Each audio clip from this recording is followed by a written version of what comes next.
In Belarus, huge crowds of protesters have been demonstrating against President Alexander Lukashenko and the election that they say he rigged 2 weeks ago. Riot police were also ordered onto the streets, but demonstrators have been demanding that Mr. Lukashenko stand down. From the capital, Minsk, Steve Rosenberg sent this report, which does contain images which some of you may find distressing. They poured onto the streets. Long live Belarus, they cried. A sea of protesters flooding the centre of Minsk. Resign, they shouted. A message for this man, Alexander Lukashenko. For 26 years, he's been the president. But look how the people have turned against him. On Independence Square, they accused him of stealing the election and of violence against the people of Belarus. Our aim is to show the government that we are not their slaves.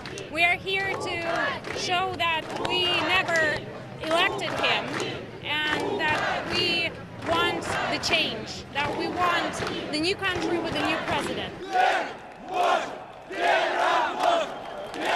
In Belarus, people are making their voices heard like never before. They're demanding change. But the problem for the protesters is that there's one man who isn't listening. Alexander Lukashenko has made it quite clear he has no intention of stepping down. But he has every intention of raising the stakes. Today, Mr. Lukashenko donned military garb and watched the protesters from his helicopter. They're running away like rats, he can be heard saying. Back on the ground, Kalashnikov in hand, he set off to find supporters. And he found them. A round of applause from the riot police. You're doing a great job, he says. But the president's critics paint a different picture.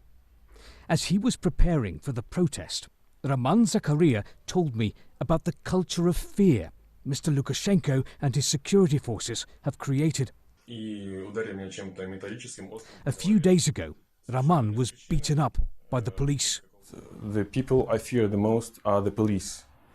No one can protect us, and I cannot live beside these people anymore.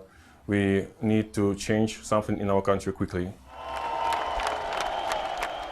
His sign says, "Long live Belarus." But Roman sees no future for himself here if there'll be no change of president. Steve Rosenberg, BBC News, Minsk.